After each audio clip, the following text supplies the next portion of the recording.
Welcome to Epithets, exploring the sacred titles of Hekate. Welcome back, everybody. This is your co-hosts, Isaac Vars and Robin Silverman. Hello. And today we're here to talk about a more modern epithet. Before we start, I want to apologize because I misspoke in the last episode. I kept on conflating the Ladin and the Dragon of Colchis, which are two different dragons, two different, they tie in story-wise, but I kept on conflating them in the last episode, so I wanted to apologize and say that I kind of misspoke. Anyway, there, out into the world. Today we're talking about Pharmakeia, Hekate Pharmakeia, which is not actually an ancient epithet, but still is connected to her in the ancient world. Robin, could you explain this epithet, non-epithet, a little bit? Sure. Pharmakeia is a word that means, it often gets translated as sorceress or witch, but it's really specifically talking about working with plants. In some contexts, it gets used as though it's all about poisons, but in plenty of other contexts, it's also about herbs that heal. It's really about working magically with herbs. Of course, it's where we get words like pharmacy, and we have pharmaceutical companies these days that are still doing magic things with plants, even though they don't describe what they're doing that way. So there's no actual, that I could find anyway, ancient use of Hekate Pharmakeia as an epithet. People have been using it recently in modern times, though, and I think it's both appropriate as an epithet, given Hecate's work, and it's also, I don't think there's anything wrong with modern developments in talking about Hekatean and Hekatean practice, and this one in particular I think is very appropriate because there's so much in ancient literature about Hekate and Pharmakeia. But in a lot of places, you just see it translated. If you're used to only reading things in translation, you'll see it translated as witch or sorceress. And then if you actually look at the original Greek, you'll see a word that looks like pharmaca or pharmakeia. There's a poem by Theocritus, I think it's from 2nd century BC, the second Idyll. And it's a poem about a witch named Simethia, who is and it's a description of her doing magic to get her lover back. And in every translation I've ever seen, the title of that idyll is called The Sorceress or The Sorceresses, but its actual name in Greek is the Pharmakoutriai, which is, so it's specifically focusing on her use of plants here. And Hekate, as a goddess of magic and witchcraft, is also a goddess of pharmaca. We do hear about Medea, who was taught pharmaca by Hekate. Hekate as the source of plant wisdom and plant magic.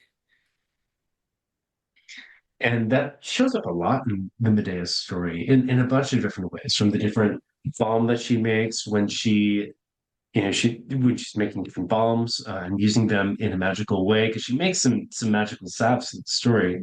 She does this whole thing with Jason's dad to bring him back from the brink of death, where she circulates all these herbs into his blood to bring him back to life that she had learned specifically from Hekate. And there's a whole lot there in the Argonautica, and this is something that we wanted to really bring up. There's a sacred grove of Hekate that is mentioned, and I'm gonna read Daniel Ogden's translation in his book Magic, Witchcraft, and Ghosts in the Greek and Roman Worlds. Here we are. In the furthest recess of the enclosure was a sacred grove, shaded by flourishing trees. In it, there were many laurels and cornels and tall plane trees. Within this, the grass was carpeted with low-growing plants with powerful roots. Famous asphodel, pretty maidenhair, rushes, galangal, the delicate verbena, sage, hedge mustard, purple honeysuckle, healing cassidity, and insert, I apologize if I'm butchering any of these plants that I'm unfamiliar with. Flourishing field basil, mandrake, hollowort, in addition, fluffy dittany, fragrant saffron, nose smart, thereto lionfoot, greenbrier, chamomile, black poppy, alcua all healed, white hellebore, aconite, and many other noxious plants grew from the earth. In the middle, a stout oak tree with heaven-high trunk spread its branches out over much of the grove. That right there gives us such a list of magical plants that are associated with Hekate, and has so much room to dig in. And that's kind of what we're going to do in this episode, dig into some of these plants. And as you may be able to tell, I'm excited about it. Both Robin and I are herbalists and are really, really into plants. So this episode has been a long time coming because we are really both excited about talking about plants related to Hekate. I want to pull out one of the most Hekatean plants out of that list because I believe that Robin wanted to share a little bit of the mythology with it. And I have a, well, fun story with it. Aconite. Aconite, you have probably actually seen it at your garden center before under the name monkshood or wolfsbane, probably monkshood. It is a shade tolerant plant with these beautiful purple flowers. I have two different varieties at home. One had flowered earlier this season. The other one flowers like in October, which is crazy up here in Vermont where I live. It's like it's everything else is dead, it's frozen, and here I have this long leggy plant that's producing flowers right as we're approaching Halloween, and it is incredibly poisonous. It is such a poisonous plant. I'm going to let Robin tell us a little bit about the mythology before I go on about its poisonous and or magical nature. Yeah, well, there's a story about the origin of aconite when Heracles went to the underworld to bring Cerberus up to capture Cerberus, the three-headed dog of the underworld. Cerberus had to be dragged to the surface. Of course, he was a dog who lived in the underworld his whole life. He'd never seen the sky. He'd never seen the surface. And when he got to the surface, he was so terrified and so overcome that in some versions it's his saliva, in others it's his vomit, but he's one upset pup. And so it's his spittle or his saliva or his vomit that hits the ground, and from there aconite grows. One of the things I think is really interesting about Cerberus is, he's a three-headed dog, and I think we talked about in the last episode this idea of these multi-headed underworld beings being very dragonish and very Hekatean, and Cerberus is right in line with that. He's just a wonderfully Hekatean character, and for his he literally spews up aconite, and that's how we get it in the world. He brings it straight up from the underworld. It also ties into her connection with the black dogs as well. The black hounds and the hunt, everything that ties into her. So aconite is, as I had mentioned, a very poisonous plant. People have used it in certain dosages for like a flying ointment or something that would essentially drug you to get you into a different space, but you have to be so careful with that because it's a plant that will kill you. It's not like I got sick. It's no, this plant has the ability to end people, and it's easy for some people to, like me, to forget, especially when you have a plant that you're really in love with. I was doing a video. I was doing a video on different plants, and one of the plants was aconite, and I wanted to talk about it. So I was doing this video in front of my big bush of aconite, talking about it. And as I'm talking about plants and close to it, I'm a pretty touchy-feely guy, and I was definitely getting into those leaves, continuing to touch it, talk about its beauty and how you have to be careful about it. Well, of course, not being careful. And once I was done with the video, I had noticed that I was starting to feel tingly and I was feeling a little lightheaded. And at that point, I was like, oh, crap, I've just poisoned myself. And it was fine. I didn't have to go to the hospital. I had gotten the right amount, but I was definitely a little nervous. I was definitely watching, paying attention to my body for the next few hours because that's about as long as it had lasted. And this is something that, like I said, you can touch it too much and get poisoned. And so it's it has witchy purpose if you're going to use it in the way of a flying ointment or some kind of drug to bring you into a different set of place of consciousness. But that's not something that I'm going to suggest without knowing what you're doing, because again, she's something that can kill you. It's not a, this isn't a, oh, whoopsie, it's, oh, whoopsie, I'm dead. That being said, it is a very cool plant. You can get it anywhere. I mean, for the most part, it is a nice shaped plant and it's really gorgeous. And there's something extra spooky about, especially the one that flowers close to Halloween, especially up here, because everything else is dead except for this monkshood that I have. So it's a really cool magical plant that has a lot of Hekatean connections. It gets brought up a lot in different. If we're going to talk about Hekate in plants, plant and plant magic, usually aconite comes up and is mentioned because it has an extra witchy thing. The same with hellebore. White hellebore is mentioned in there. That's another poisonous plant. It can be used in medicinal ways or psychotropic ways, but you really need to know what you're doing, or else you're you're going to make a mistake, and it'll be the last mistake you make. It's another one of those poisonous plants. Actually, there's a few really cool hellebore. I mean, hellebore is also known as gosh, just a second. I'm trying to think of the common name because it's another one that is sold everywhere. Not white hellebore specifically, but what is that? Christmas rose or Yeah, I've heard the it called Christmas rose because it blooms in the wintertime. yeah. You can find it, like I've seen it blooming in like January and February in sheltered spots. Mhm. So yeah, I have heard it called Christmas rose. And yeah, like aconite, it's a super common plant that, like aconite I see in people's window boxes and always makes me really nervous. I see hellebores used in landscaping all the time. They're really common. I actually want to mention another plant that's not part of the Hecate's garden you mentioned and is not traditionally associated with Hecate, but sort of in the spirit of this being a new epithet. It's one I really noticed, which is Datura. And the Oh really, yeah. the really interesting thing for me about Datura is, I'm a herbalist, I'm a plant nerd.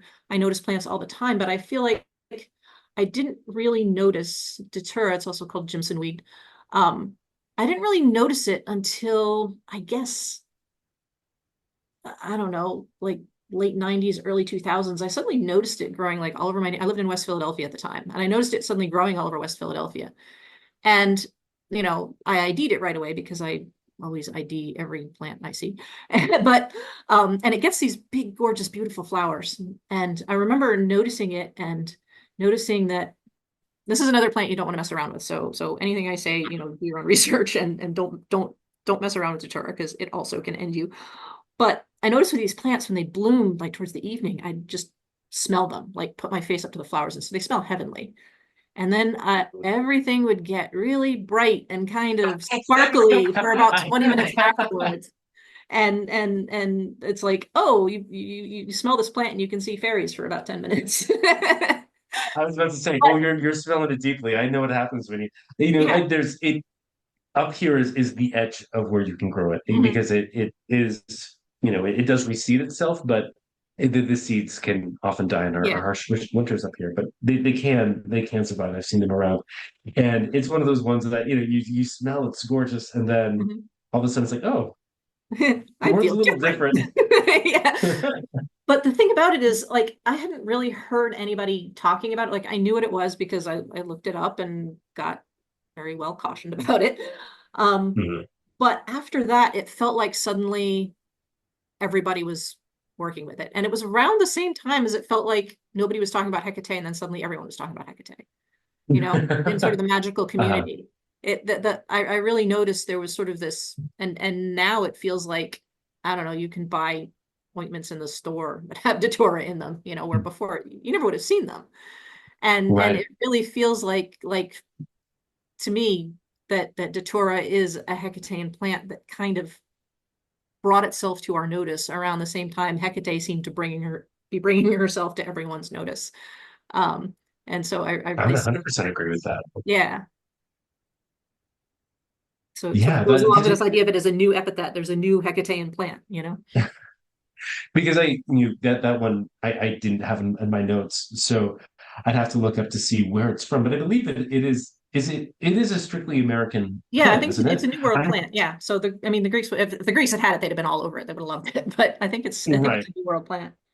This is me totally looking this up while Yeah. it is in the nightshade family.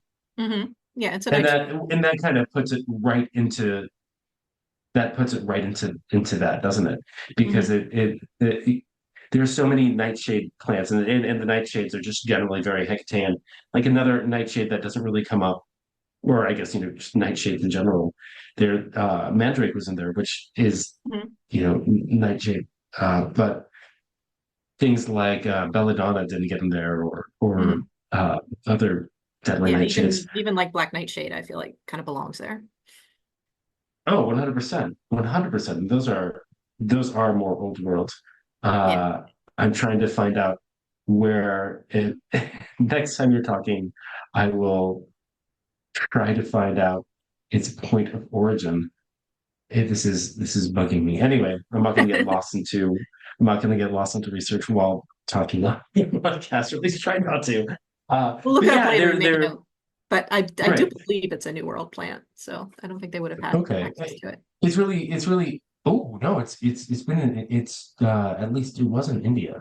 Oh, really? Interesting. Anyway, Oh, neat. yeah.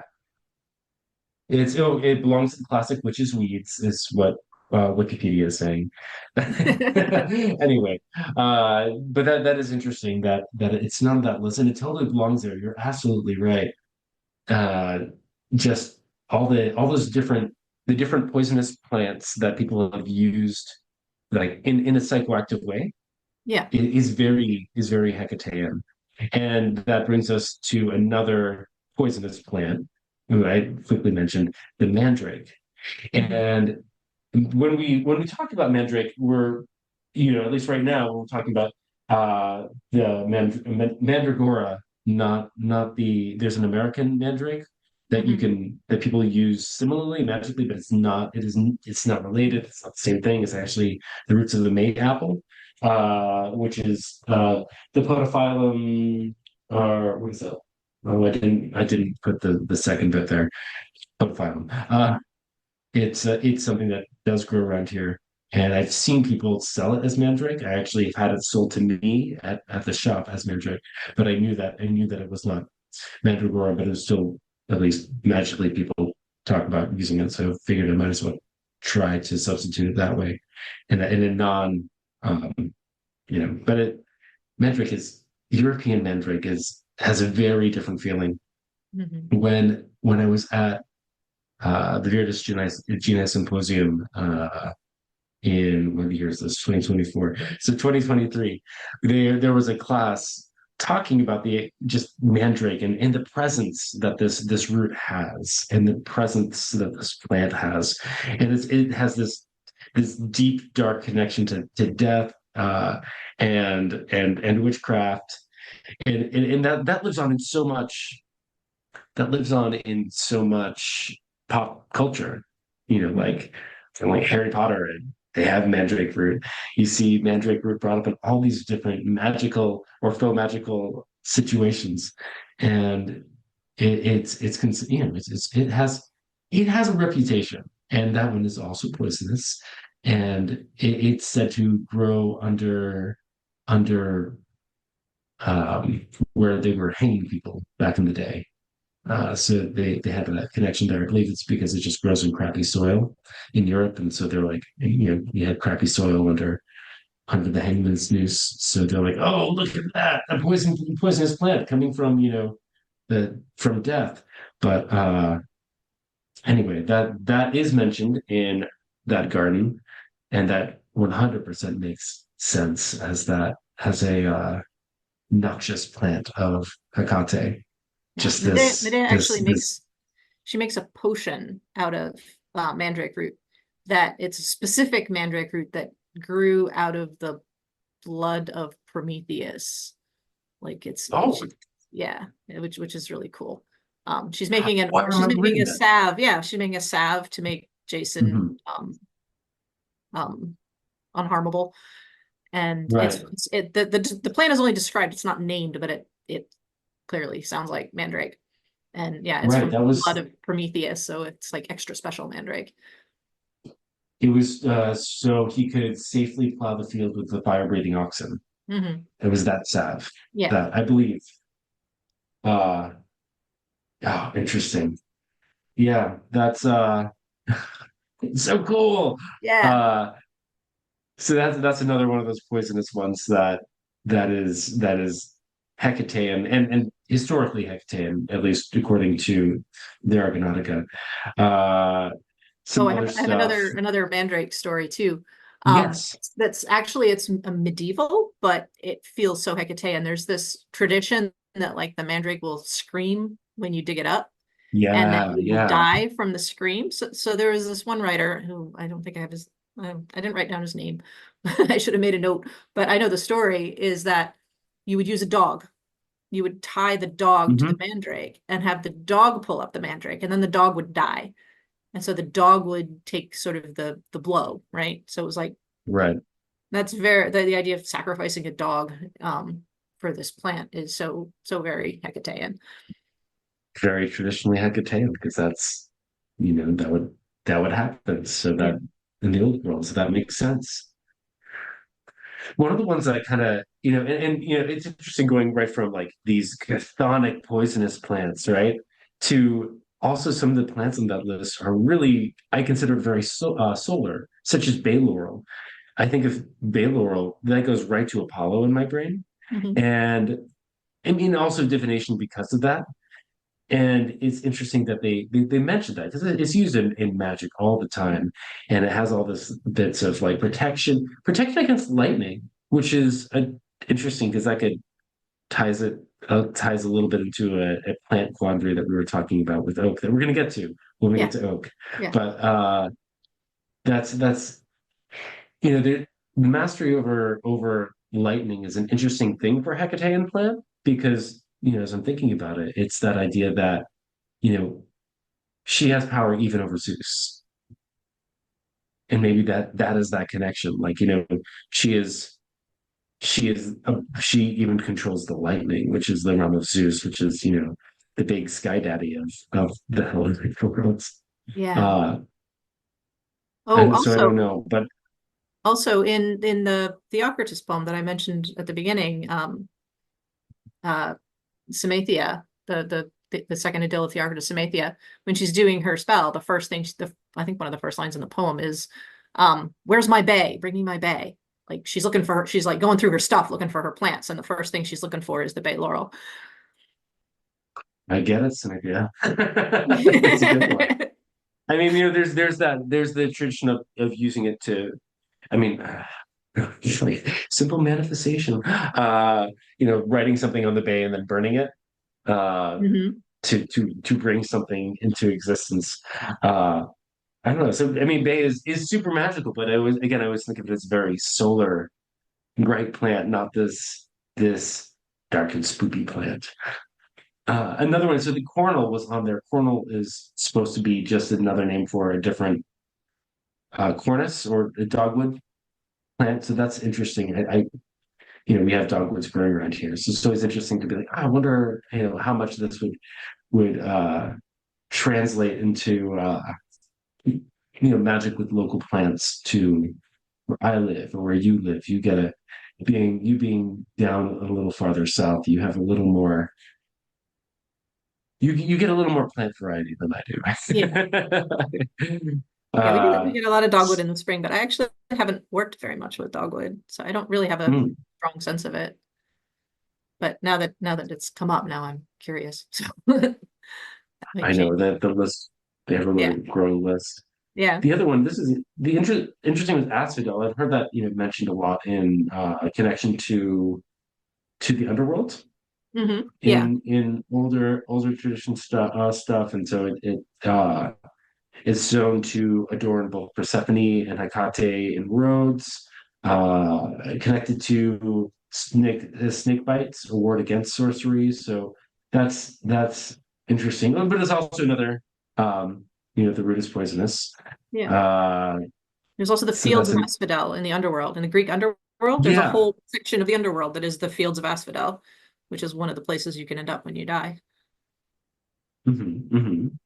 So there's, that's an easy connection to Hekate in a few different ways. Mhm. It mentioned maidenhair. Uh, at first, when I read that back in the day, I was thinking it was talking about maidenhair fern because that's something that grows around here, but apparently it's an entirely different plant. Uh, it could be Adiantum capillus veneris or a Selenium, Adiantum nigrum. I think it might be the same name for the plant, depending on, because Latin names are always changing as not always changing, but from time to time they change as botany grows and our understanding of plants grow. That is a medicinal plant from the Old World. And galangal, which I always butcher, which is the use of the name because I never work with this herb.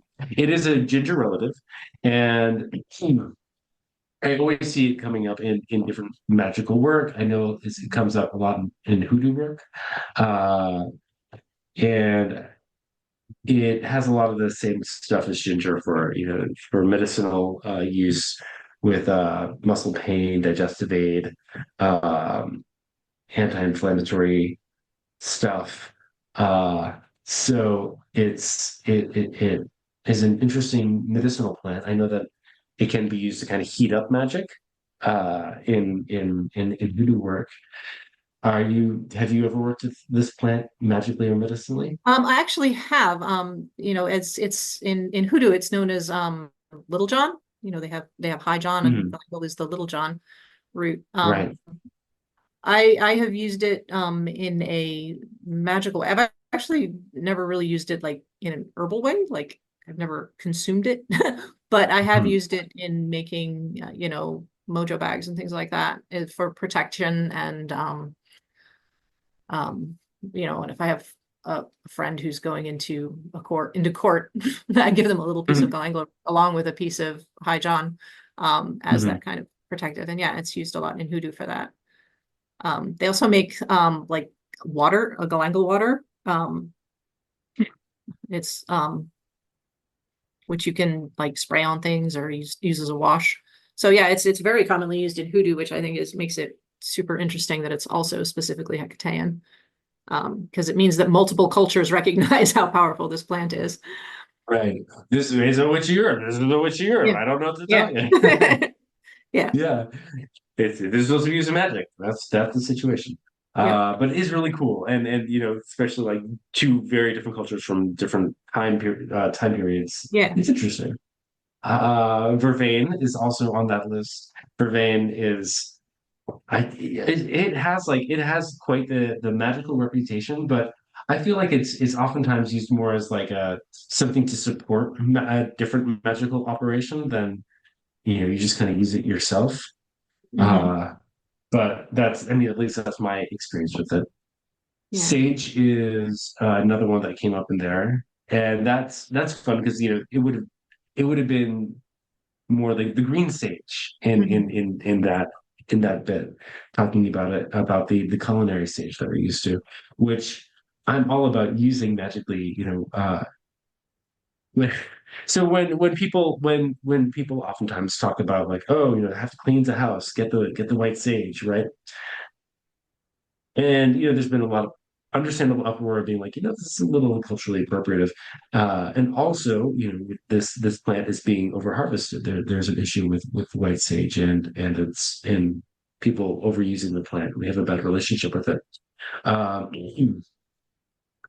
Meanwhile, the Greek one, I think the native Greek sage is Salvia fruticosa. A lot of times we'll use just Salvia officinalis, and you can use that you can burn that. You can use that in a lot the same way, and you can grow your own. And it's not taken from somebody else's culture. It's just like this is an herb you have in your garden, and you are using it magically. Hmm. It was also a wonderful medicinal herb besides being tasty, but I really like sage. Sage is one of my it is a really nice go-to magical plant. And I mean like green sage, garden sage. Mhm. It's a nice, she's a nice ally. And you can, I've made little bundles and used that for burning again, just to work with the spirit of the plant and bless the place. But sage has got a little zhuzh that I like. And I like how it shows up in all these different cultures in different ways. Again, this cross-cultural thing, the idea of indigenous folks using white sage and then Hekatean practitioners being, well, actually, this is our sage that we use in our own magical way. And people just recognize you're a magical plant. This has use. Yeah. Power is power, you know? Yeah. And I mean that is even its name, right? Sage, wisdom. Mhm. Uh it mentioned a mustard. Uh that's interesting. I was reading the Greeks believed that hedge mustard was an antidote to all poisons. I wouldn't test that. Mhm. But they had different uses for it. It's actually not in Cimbrium officinale. I'm unfamiliar with that specific plant, so I can't say much more about it. I'm just kind of assuming that it is related to, the wild mustards around here, but I might be assuming incorrectly. Well, mustards are amazing Uh, because there's so many varieties of mustard and like so many of the even yes. like plant foods that we eat all the time are in the mustard family. So it's Mhm. just one of those plants that's there are certain plants that I think of as allies to humanity, that Mhm. we ally with plants. There are plants that ally with us too. And Mhm. and Yeah. mustards are definitely one of those super human friendly plants. Um, not that there's not, some toxic ones as well, but Yeah. um, but yeah, I mean, we get food from mustards as well as this sort of magical aspect of it as well. Mhm. There's this idea of 'Cause- black mustard seed as being protective and kind of interfering with, mhm. if somebody's messing with you, black mustard seed is one of the things that can disrupt that. Mhm. Yeah, yeah, and I was thinking about the wild mustards that grow around here. A lot Hmm. of times, I've talked to people who kind of view it as like this. It's a very liminal plant because it grows in disturbed soil, Hmm. in a lot of city places or a lot of populated areas have different mustards growing wild because it's growing in this disturbed soil. It's kind of reclaiming the land. So there's a certain bit of nature kind of taking back. It has that spiciness. So it has a little like fiery, Marsy aspect. Um, gosh, and I'm realizing that if I go through every single plant here, we're going to take forever. So I'm going to jump around a little bit because I mean, there's a lot of cool plants. I think I'm gonna go for some of my some of my more favorites. Like uh which is interesting. So Cassidony is a type of lavender, which was interesting because I've never thought of lavender as a Hekatean plant. Uh but I understand it because I mean like it is a really nice magical plant. Wonderful smell, used in a lot of like mercurial in my mind is kind of like the mercurial plant. Hmm. So and with her connection to Hermes and Hermes' connection to magic, that all makes sense as well. Related to dreams and relaxation, that makes sense. So with Hekate being connected, especially through some of her epithets to dreams. And I don't know. It's just really cool that there was this big, I'm going to kind of quickly go through. Oh, there's basil in there. And talking about another plant that has place in hoodoo. Hmm. A big thing in in spiritual baths. Yeah. So that's interesting that it again pops up also in this old, Greek story about the herbs of Hekate. Uh, it's also it was connected to the dead by the Greeks. So there that like ties right into Hekate, but it also has a protective element a lot of times in magic, which also goes to Hekate Pharmakeia, who we haven't covered yet. That'll be fun when we get there. Gosh. Dittany of Crete. Oh my gosh, that so you know who's all about that.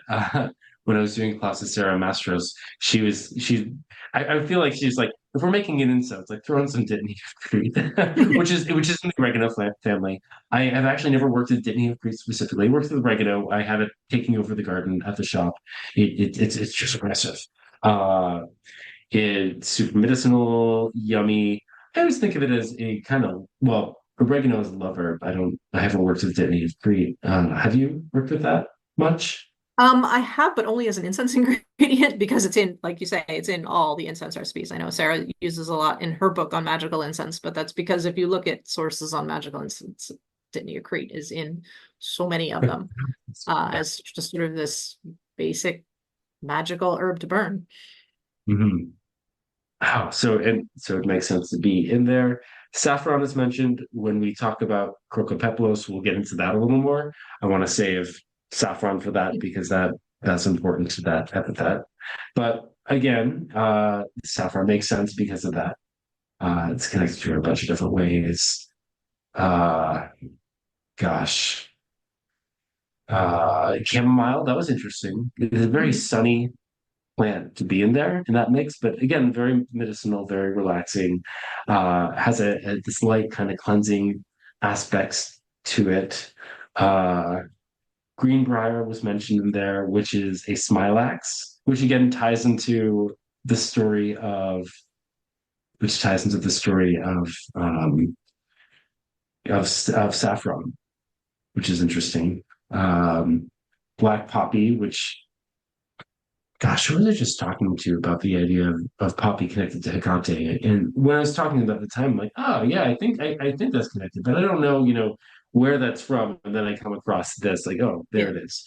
Black poppy, which is often again, the idea of a drug a plant that is connected to drugs, you know, uh opium. But it's connected to both sleep and death. And uh, I believe both Hypnos and Thanatos wear crowns of poppies, or they're carrying them. It shows up in the Demeter story to calm down Persephone, and in Hoodoo, seeds are used oftentimes in Confucian work.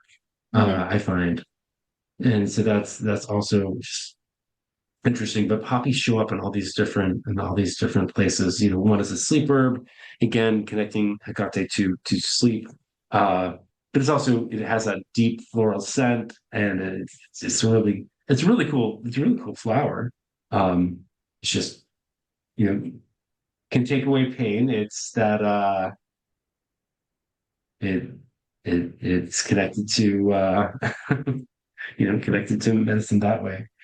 And then we come to the oak, the big oak in the center. And this is where Robin and I were kind of like, okay, we've seen this a lot. Like in the Orphic hymn, she's got oak in her hair. She's got Yeah. oak leaves in her hair. There are a few Uh, places where she's described as being crowned with oak leaves, and then we have this big oak in the middle of, Hecate's garden, and I'm not actually sure what is Hekatean about oak. I'm not. I mean, it obviously is, but none of my associations with oak are particularly Hecatean, except for in the sense that all plants are Hecatean. Uh, mhm. Because so I'm kind of we think lost on of that one. oaks are really like they're very Jupiterian. They're very connected to Zeus, Yeah. both with that jagged leaf edge. There's all this myth about oaks and lightning, and also with the acorns, we have that kind of that fertility aspect, both as seeds and also relating it to um man bits. And there's this there's this big like male fertility thing almost with the oak often, and so it's really funny to see it getting tied back to Hecate all the time, and it's like okay, uh, that's interesting. But I'm with you. I don't think of it as a Hecatean plant, but apparently everybody in the ancient world did, Yeah. and it's connected somehow. So maybe it's that goes back to the idea of what I was talking earlier on about the idea of her mastery, like her mastery over all the elements, her mastery over lightning. Like, yes, this is Zeus's tree, but Hecate is really in charge. Or rather, she has the power. She has not necessarily really in charge, but she has power over Zeus. Mhm. Yes, this is this really powerful masculine tree, but traditional idea of masculinity, but even in that, Hekate has power over this. And Yeah, that's the best that I could think of. Like this is her eminence and her dominance over it. yeah. And I But can also see um, one of the plants I want to bring up is dandelion, which is yes, a very yeah. important one, which is another one that can look very kind of solar. Mhm. First, I want to mention sort of the Hekatean connection with dandelion was this. There's a story of her feeding dandelion to Theseus as a way of giving him strength. And you know anything about dandelion, you know dandelion is a very strengthening plant. It's another one of those plants that I think of as being a human ally. Dandelion loves us. There's a reason why people have a hard time getting rid of dandelion. Dandelion wants to grow near us. Dandelion is a friend to humanity, and it's a plant, you can consume every part of it. There's nothing remotely dangerous about it. It's a really wonderful plant, but it's also very Hekatean in the way that it grows because it has this really deep, powerful root. If you've ever dug up a dandelion, you can tell the root just goes way straight down into the earth. But it also has this beautiful golden solar, like Helios almost flower. So, in the sense of how Hecate connects the underworld and, the world above, the Empyrean realms, the dandelion is just a perfect little model of that grows everywhere and that loves us. And I'm wondering about that in terms of the oak, because I tend to think of the oak as very solar too, but it's also one that has, very deep roots and a very high crown. So I wonder if there's that sense of, kind of the world tree, right? Uniting heaven and earth. Um, With dandelion, I've actually seen it described as another Jupiterian herb, which hmm, is really interesting. Going back to that Zeus connection, yeah. because I don't know why. I know that people talk about it being Jupiterian and kind of related to house magic, and I can kind of see that because Mhm. it's that it's just everywhere. It's this indomitable force Yeah. And it's that like is the so first friendly. magic spell that children do, is blowing the seeds off a dandelion. It's like every child Make a knows wish. that as a magic spell. Yeah, that is, yeah, I don't know. It is such a cool, and it has so many uses.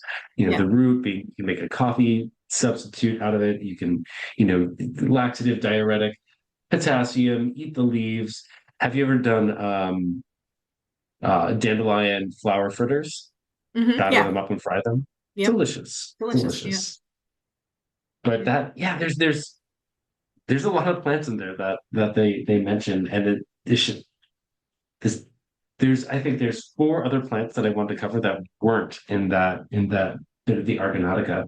One, and this is I feel like the most important because this is the most Hecatean.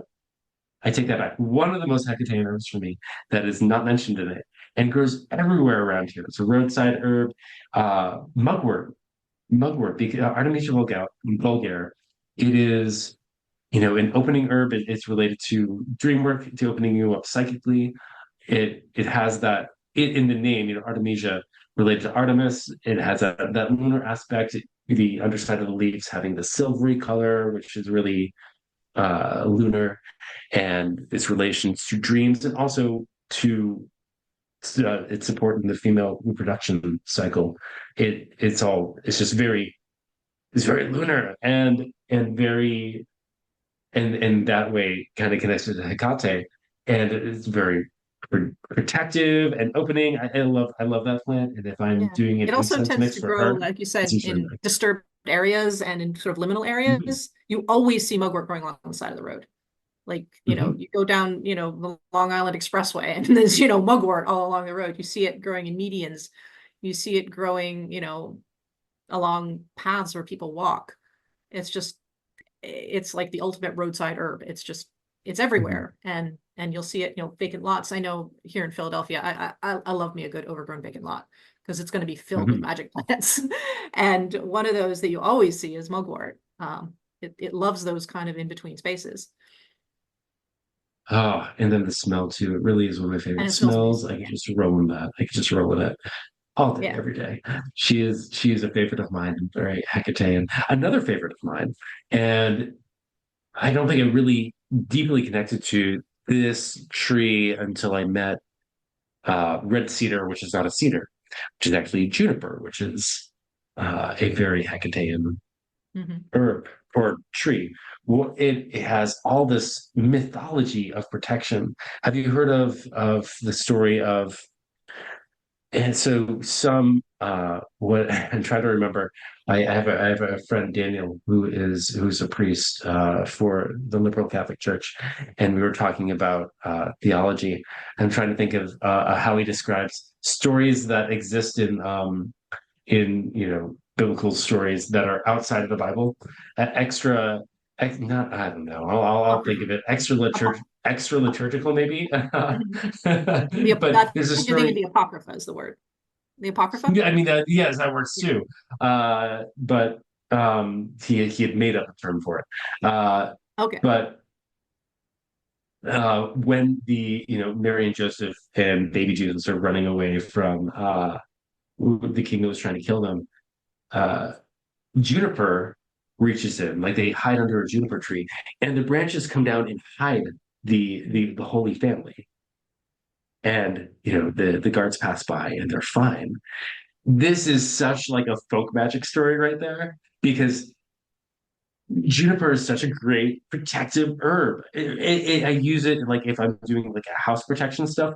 Juniper, she's like full Cancerian homebody beauty. I don't know. I love especially the red cedar. I love that plant. I love it so much.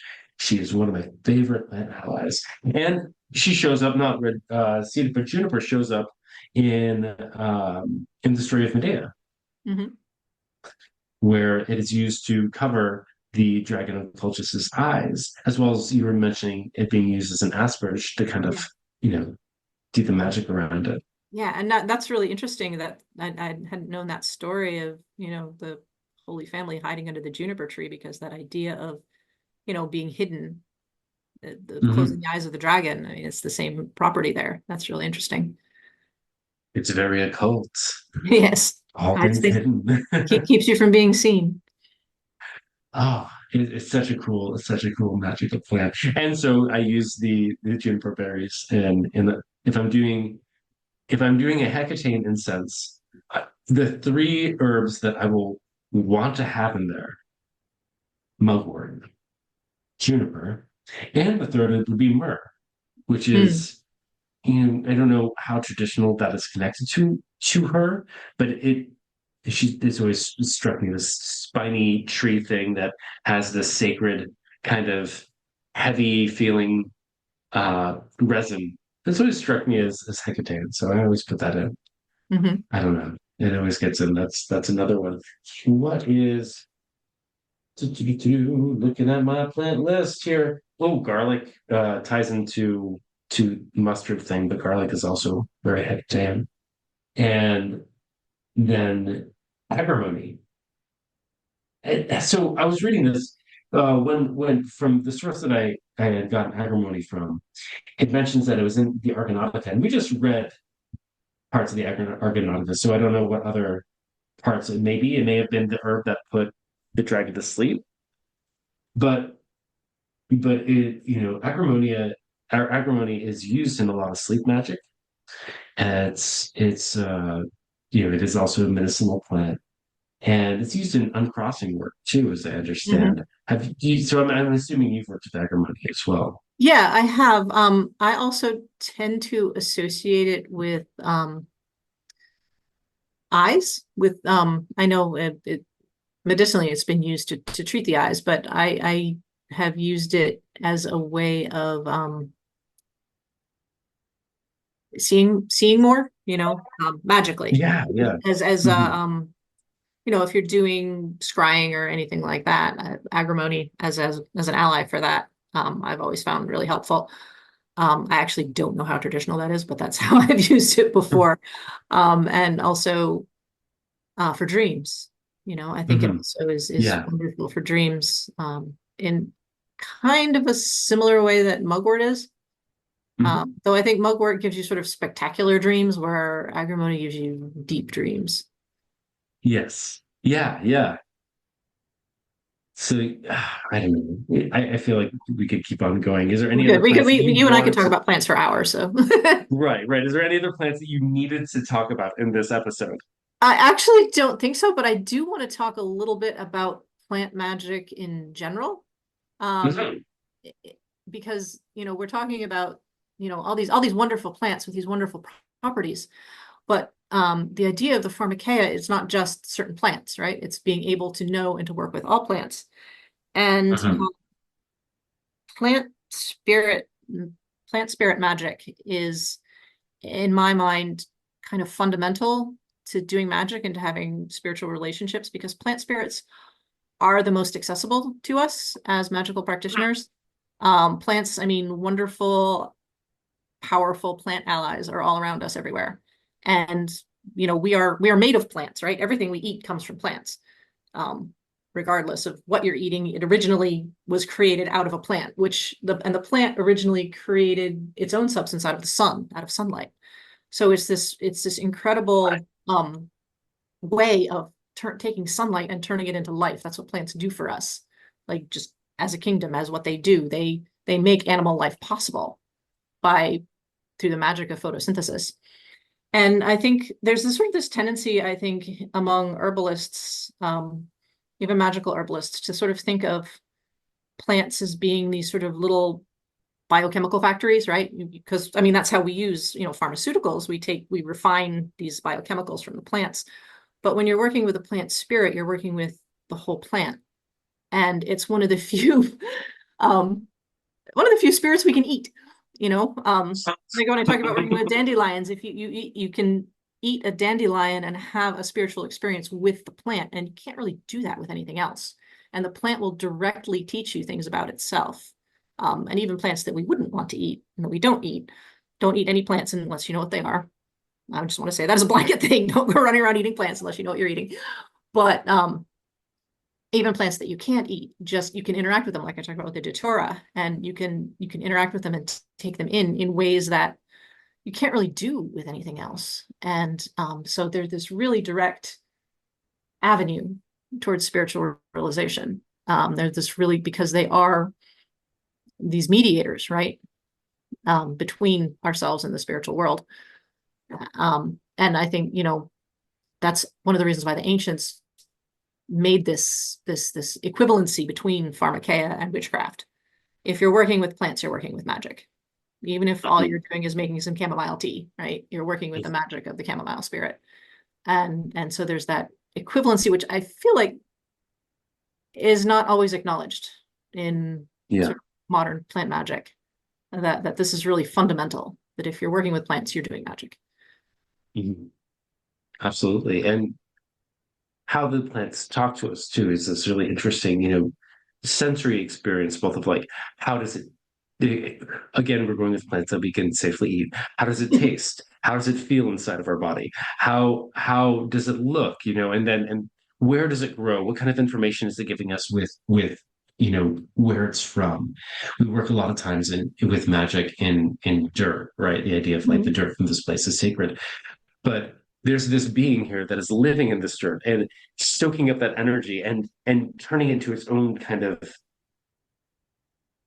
note of that Yeah. energy. I don't know. Yes, Yeah, plants are plants, plants are and the thing have about this a magic. plant is, plants are not individuals, right? A plant is Hmm. a pattern, and each plant is its own unique, complex pattern that can be interacted with. I once had my first botany teacher. He said something that has always really stuck with me about what's the difference between plants and animals. And he said, "Well, you can't prune a cat." Right? Like an animal, we're a whole entire being, and if you take pieces off of us, we are harmed. But with a Yeah. plant, the way plants grow, the way plants are constructed, the way they are patterns, you can take a piece of a plant, you can consume that plant, and you have not done any harm to the plant. Because the plant itself is a repeating pattern, and it's getting to know that pattern that really matters. Yeah. In a very different way than, than what it might mean to get to know any animal. Absolutely. Yeah, it's why plants are, I mean, outside of the fact that their plants are also just the way we've shifted, the way we've existed in our bodies, or in medicine or poison, and they just have that magically, oh, if you eat this plant, it does this thing. But yeah, plants are magical. Yeah. And you can call upon Hekate Pharmakeia to help you with this, to help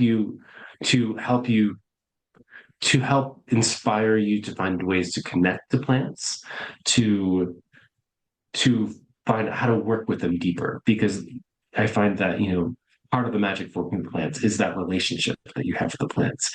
There's a difference between burning junipers and incense without a relationship with juniper versus after you've been working with this plant, you understand the spirit of this plant a little more when you're calling on that spirit in gnosis. There's a deeper, more powerful magic there. Yeah. So there's a relationship aspect to it. Plants will teach you. They'll teach you things. Teach you important things. And I think people see that it's really obvious with the more psychoactive plants, but it's true of any plant. Any plant has a lesson to teach you, and you can learn through relationship with it. Absolutely. Well, this is definitely one of the longer episodes. We knew that coming into this, and we're still trying to cut ourselves back a bit. But thank you everybody for being part of this conversation and listening and being part of our podcast. And next week, or in our next episode, we're going to be talking about Cordytrophus, and that will also be fun, probably shorter than this episode. And you can follow us on Facebook, on Instagram. I'm kind of bad at posting sometimes. Sometimes it's just, hey guys, new episode is up. But we're there, and you can reach us through that. And there we are. Well, thank you for listening, everyone. And I guess until next time.